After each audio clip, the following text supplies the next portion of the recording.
Stock மார்க்கெட்டை அடிப்படையிலிருந்து learn பண்ணணுமா? Chart trading, support and resistance, entry, stop loss, target என அனைத்தையும் பிராக்டிக்கலாக ஒன் டே லைவ் ஒர்க் ஷாப்பில் லேர்ன் பண்ணுங்க. Call 8072586715. Link in description. Hello sir, வணக்கம். Welcome back to magic 20 Tamil வழங்கம் த ஃபைனல் ட்ரேட். வணக்கம் விஜய் சார், நல்லா போயிட்டு இருந்த மார்க்கெட் யார் கண்டுபிடிச்சோ, இன்னைக்கு வந்து சென்செக்ஸ் ஒரு 281 புள்ளிகள் குறைஞ்சு 77,828லையும், நிப்டி ஒரு 78 புள்ளிகள் குறைஞ்சு 24,287லையும் ட்ரேட் ஆயிட்டு இருக்கு. ஸோ இன்னைக்கு மார்க்கெட்டோட இந்த நிலவரத்தை நீங்க எப்படி சார் பாக்குறீங்க? ஆக்சுவலா இப்போ நிஃப்டி வந்து காலைல சந்தை ஸ்டார்ட் ஆனதுலேருந்து விஜய் நமக்கு வந்து ஒரு சிறிய இறக்கத்தோடு தான் துவங்கியது. ஏன்னா முக்கியமாக கடந்த வாரத்தில் பார்த்தீங்கன்னா, இன்ஃபேக்ட் ஆகஸ்ட் 3ஆம் தேதியிலேருந்தே பார்த்தீங்கன்னா அந்த 24,700 ரேஞ்செல்லாம் அன்னைக்கு தொட்டிருந்த ஒரு நாள் அது ஆகஸ்ட் 3ஆம் தேதி. அதுலேருந்து தொடர்ச்சியாக நமக்கு வந்து லோவர் ஹைஸ் லோவர் லோஸ் அப்படின்ற பேட்டர்னில் நமக்கு சந்தையில் இருந்து வந்தவனமாக இருந்தது. ஸோ அப்படின்னால so definitely there were some amount of correction. But அந்த கன்சாலிடேஷன் வந்து ஸ்ட்ராங்காக எப்படி இருந்ததுன்னா 24,250 அது வந்து ஒரு ஸ்ட்ராங் சப்போர்ட் பேஸ், அதை டிஃபெண்ட் பண்ணிகிட்டே இருந்ததாக நம்ம பார்த்தோம். தொடர்ச்சியாக வெள்ளிக்கிழமை வரைக்குமே அப்படிதான் இருந்தது. ஸோ 100 பாயிண்ட் 115 பாயிண்ட்ஸ் ரேஞ்ச் ரொம்ப டைட்டாக இருக்கும். பட் அந்த இறக்கம் ஆகஸ்ட் 3லேருந்தே 14 வரைக்கும் பார்த்தீங்கன்னா அந்த ஸ்லோவாக ஸ்டெப் பை ஸ்டெப்பாக 50 பாயிண்ட் 70 பாயிண்ட் 60 பாயிண்ட் அப்படின்ற ஒவ்வொரு நாளுமே இறங்கி நம்ம இந்த லெவலுக்கு வந்ததை பார்த்தோம். ஸோ இன்னைக்கு நம்ம எதிர்பார்ப்பே பெரிய அளவில் ஒரு ஸ்ட்ரெங்தனிங் ஃபேஸ் எல்லாம் இருக்காது அப்படின்றத ஃபர்ஸ்ட் எதிர்பார்ப்பு. இரண்டாவது 24,250 அந்த லெவல் வந்து டிஃபென்ஸ் செய்யுமா என்பதுதான் இரண்டாவது கேள்வி. இன்னையோட லோ பார்த்தீங்கன்னா 24,226. ஸோ ஆக்சுவலி நம்ம வந்து 24,250 விட குறைவாக இன்றைக்கு லோ ரெஜிஸ்டர் பண்ணியிருக்கோம்ன்றது தான் ஃபர்ஸ்ட். அதே சமயத்தில் ஹை பார்த்தீங்கன்னா 24,360 தான். ஸோ நம்ம வந்து வெறுமே ஒரு 130 பாயிண்ட் ரேஞ்சுக்குள்ளே தான் நம்ம ட்ரேட் பண்ணியிருக்கோம் இன்னைக்கு நாள் பூரா. அண்ட் அந்த ரேஞ்சுக்குள்ளே வந்து ஒரு இறக்கம் ஒரு ஏற்றம் இரண்டுமே நடந்து எண்ட் ஆஃப் த டே பார்த்தீங்கன்னா 78 புள்ளிகள் சரிவோடு தான் வர்த்தகத்தின் முடிவில் நமக்கு இருந்தது. ஸோ மார்க்கெட் வந்து இன்னும் கன்சாலிடேஷன் தான். அதில் குறிப்பிட்ட ஒரு சில செக்டர்ஸ் கடந்த வாரம் நல்லா கொஞ்சம் ஸ்ட்ரெங்தன் ஆகக்கூடிய செக்டர்ஸ் இன்னைக்கு ஆயிருக்கக்கூடியது கொஞ்சம் வீக்காக இருக்குது. எதிர்பாராத ஒரு சில செக்டர்ஸ் வந்து நல்ல ஏற்றத்தை சந்தித்து இருக்கிறது. அண்ட் ஆல்சோ ரிசல்ட் சீசன் நமக்கு முடிஞ்சிருக்கு விஜய். ஆல்ரெடி கடந்த வாரத்தோட 14th நமக்கு பெரிய அளவில் 4,400 4,500 ரிசல்ட்ஸ் கிட்ட நம்ம ஆல்ரெடி பார்த்து முடிச்சிட்டோம். ஸோ இனிமேல் ரிசல்ட்ஸ்னால பெரிய அளவில் சந்தைக்கு ஒரு இன்ஃப்ளூயன்ஸுமே இருக்காது. ஸோ இனிமேல் ஜியோ பொலிட்டிக்கல் இஷ்யூஸ், நம்ம எக்கனாமிக் சேலஞ்சஸ், இன்ட்ரெஸ்ட் ரேட், பணவீக்கம், கச்சா எண்ணெய், இந்த மாதிரி விஷயங்கள் தான் சந்தைக்கு ஒரு பாதிப்பை தரப்போகுது. அண்ட் அதோட இம்பாக்ட்ஸ் தான் இன்னைக்கு நம்ம சந்தையில் பார்க்குறோம். இன்னும் கன்சால்டேஷன் ஃபேஸில் தான் இருக்குது. பட் கண்டினியூஸ்லி ஹோல்டிங் அபவ் அந்த 24,200 மேலே இருக்கிறது என்பது I think so far so good அப்படின்றத நம்ம எடுத்துக்கொள்ளலாம் Vijay. Okay sir, super sir. Market விழுந்திருந்தாலும் ஒரு சில ஸ்டாக்ஸ் இன்னைக்கு நல்லா பர்ஃபார்ம் பண்ணியிருக்கு. அதுல குறிப்பா நம்மளுடைய கவர்னத்தை ஈர்த்துது அப்படின்னு பாத்தீங்கன்னா ஹிந்துஸ்தான் காப்பர் இன்னைக்கு ஒரே நாள்ல 7% மேல ஏறி இருக்கு. 569 ரூபாயில இப்போ இது வந்து ட்ரேட் ஆயிட்டு இருக்கு. ஸோ இந்த ஸ்டாக் பத்தின உங்களுடைய கருத்து என்ன? நம்ம போர்ட்ஃபோலியோல வாட்ச் லிஸ்ட்லயோ இல்லை ஆட் பண்ணவோ ஆரம்பிக்கலாமா? காப்பரோட ஃபியூச்சர்ன்றது எப்படி சார் இருக்கு? ஓகே, இதுல நீங்க கடந்த வாரம் ஒரு 3-4 நாட்கள் விஜய் நீங்க இல்லை இந்த நிகழ்ச்சிக்கு. பட் ஐ திங்க் அந்த டைம்ல தான் இந்துஸ்தான் காப்பரோட ரிசல்ட் வந்திருக்கக்கூடிய ஒரு சீசன். அந்த டைம்ல முக்கியமா நான் சொன்ன ஒரு கருத்து என்ன, ரொம்ப ஸ்ட்ராங்கான ரிசல்ட்ஸ் வந்து இந்துஸ்தான் காப்பர் டெலிவர் பண்ணியிருக்கு. ஸோ டெஃபினட்டா வாட்சஸ்லேயே வைக்க வேண்டும். அது ஒரு இன்வெஸ்டபிள் ஸ்டாக்ன்றது தான் அன்னைக்கே நம்ம பேசியிருந்தோம். அண்ட் தொடர்ச்சியாக அது போன குவார்ட்டரும் சரி இந்த குவார்ட்டரும் சரி I think results have been fairly strong. Elevated metal prices இருக்கக்கூடிய ஒரு சூழல்னால.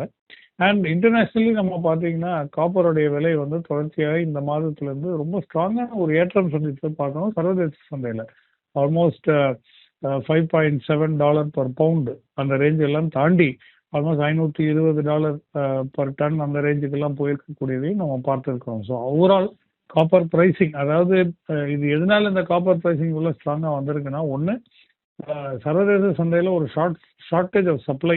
ஏன் ஷார்ட்டேஜ் ஆஃப் சப்ளை அப்படின்னா, பெரிய அளவில் இந்த காப்பர் முழுவதுமாக யூஎஸ்ஏ கொண்டு சேர்க்க வேண்டும் என்பது தான் அவங்களுடைய நோக்கம், இந்த மைனர்ஸோடைய நோக்கம். அது ஏன் அப்படின்னா முக்கியமாக ட்ரம்ப்போடைய டாரிஃப் வந்து இன்ஃப்ளூயன்ஸ் ஆகிறதுக்கு முன்பதாக காப்பர் ஸ்டாக்ஸை வந்து யூஎஸ்ல இம்போர்ட் செய்ய வேண்டும் என்ற ஒரு நோக்கத்தோட பெரிய அளவில் டம்ப் பண்ணக்கூடிய ஒரு மெட்டலாக இது இருந்தது. அப்படி இருக்கும்போது மற்ற நாடுகளுக்கு வந்து ஒரு ஷார்ட்டேஜ் டெஃபினட்டாக சந்தையில் இருக்கிறது. அந்த ஷார்ட்டேஜின் காரணமாக விலை ஏற்றம் வந்து தொடர்ச்சியாக இருந்தது.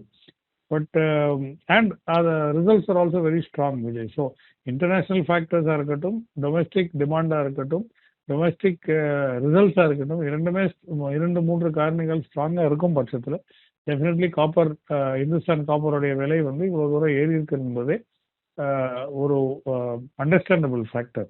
இன்னைக்கு வந்து ஆக்சுவலாக பார்த்தீங்கன்னா எண்ட் ஆஃப் டே ஆல்மோஸ்ட் 8.24% ஏற்றத்தோடு தான் இந்துஸ்தான் காப்பருடைய விலை முடிந்திருக்கிறது at a price of about 572. So it's a very strong jump that we have seen. தொடர்ச்சியாக இன்டர்நேஷ்னல் ப்ரைஸஸ் வந்து இன்னும் ஹார்டனாக இருந்தால் டெஃபினட்டாக நம்மளுடைய இங்கே இருக்கக்கூடிய இந்துஸ்தான் காப்பருடைய விலையும் ஏற்றத்தை சந்திக்கக்கூடிய ஒரு வாய்ப்பு டெஃபினட்டாக இருக்கிறது. நீங்கள் கேட்ட கேள்விக்கு ஆல்ரெடி நான் பதில் சொல்லிட்டு நினைக்கிறேன். Whether we should add it to the watch list அப்படின்னு கேட்டிங்கன்னா, வாட்ச் லிஸ்ட் மட்டும் இல்லை, I think it is also based on results அடிப்படையில் பார்த்தா கூட ரொம்ப ஸ்ட்ராங்கான ஒரு இன்வெஸ்ட்மெண்ட் கேண்டிடேட்டாக அது இருக்கிறது. அஃப்கோர்ஸ் இப்போ 10% ஆல்மோஸ்ட் ஏறி இருக்கிறது. But I think at the end of the day buy on dips தான் இதோட ஸ்ட்ராட்டஜி நம்ம வந்து எம்ப்ளாய் பண்ணக்கூடிய ஸ்ட்ராட்டஜியே இருக்க வேண்டும். Okay sir, understood sir. இதே மாதிரி இப்ப தமிழ்நாட்டில் இருக்கக்கூடிய ஒரு பிரபலமான ஸ்டாக்கு, அடிக்கடி அடிபடுற ஒரு ஸ்டாக்னா அது வந்து நாட்கோ பார்மா. அது வந்து இப்ப ரிசல்ட்ஸும் வந்திருக்கு, ரிசல்ட்டுக்கு அப்புறம் இப்போ பயங்கரமா விழுந்தும் இருக்கு. ஸோ அதை பத்தின உங்க பார்வை என்ன? இப்போ வந்து 894 ரூபாயில ட்ரேட் ஆயிட்டு இருக்கு.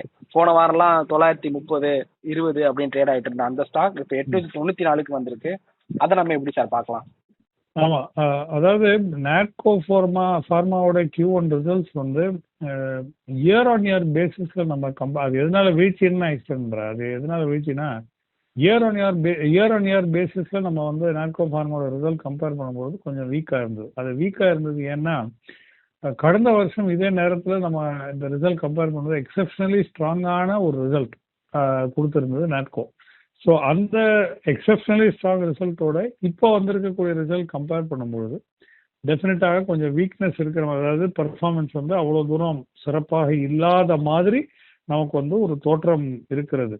அந்த முக்கியமாக எபிட்டா மார்ஜின்ஸ்லாம் ஷார்ப்பான கான்ட்ராக்ஷன் இருக்கும். நெட் ப்ராஃபிட் பார்த்தீங்கன்னா ஒரு 57% வீழ்ச்சி. இப்படின்னா இப்போ நெட் ப்ராஃபிட்ல 57% ரிடக்ஷன் அப்படின்னா இது நிறைய பேர் வந்து தவறா புரியறதுக்கான வாய்ப்பு, அதாவது நஷ்டத்தை சம்பாதிச்சாங்களோ அப்படின்றது. அப்படி கிடையாது.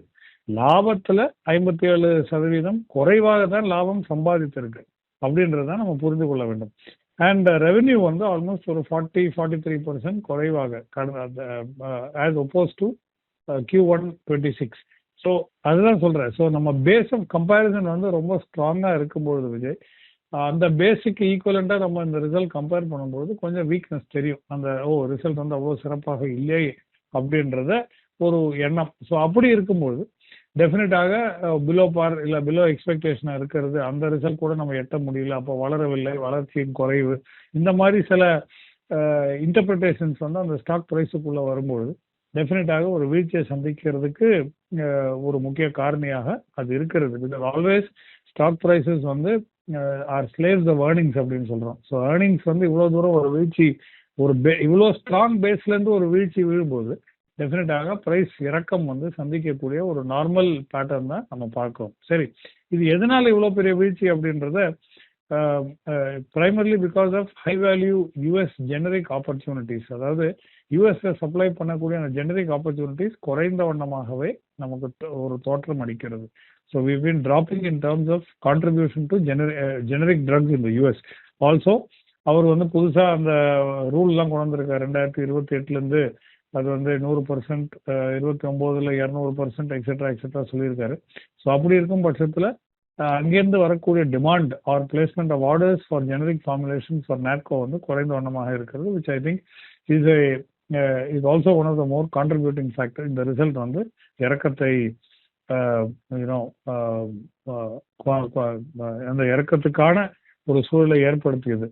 இதுல இருந்து நம்ம முக்கியமா புரிய வேண்டியது என்னன்னா, அந்த ஒரு பெரிய ஸ்ட்ராங் பெர்ஃபார்மன்ஸ்ல இருந்து இப்போ என்னைய பொறுத்த வரைக்கும், நீங்க என்னோட ஒப்பீனியன் கேட்டீங்கன்னா, நாட்கோ ஃபார்மா வந்து இனிமேல் இப்படிதான் நார்மலைஸ்டு பெர்ஃபார்மன்ஸ், அந்த பெர்ஃபார்மன்ஸ் வந்து எக்ஸப்ஷனல் இருந்து இப்போ அந்த நார்மலைசேஷனுக்குள் வந்திருக்கிறது என்பதை நம்ம புரிந்து கொள்ள முடியும்.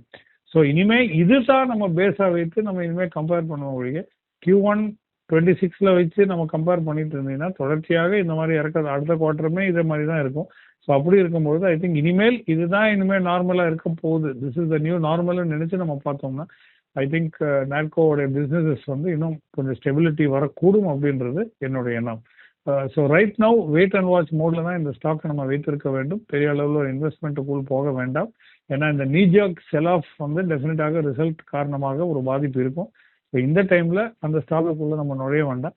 அடுத்த குவார்ட்டர் எப்படி இந்த பர்ஃபார்மன்ஸ் வந்து quarter and quarter normalization, sequential குவார்ட்டர்ஸுக்கு எப்படி நார்மலைசேஷன் நடக்கிறதுன்றத பார்த்துட்டு அப்புறம் நம்ம முடிவு எடுத்துக்கொள்ளலாம். Okay sir, thank you sir, thank you so much. நம்ம இதே மாதிரி நாளைக்கு ஃபைனல் ட்ரேட் இதே டைம்ல சந்திச்சு நாளைக்கான மார்க்கெட் நிலவரத்தை பத்தி கலந்துரையாடுவோம் sir. Thank you so much. Thank you Vijay.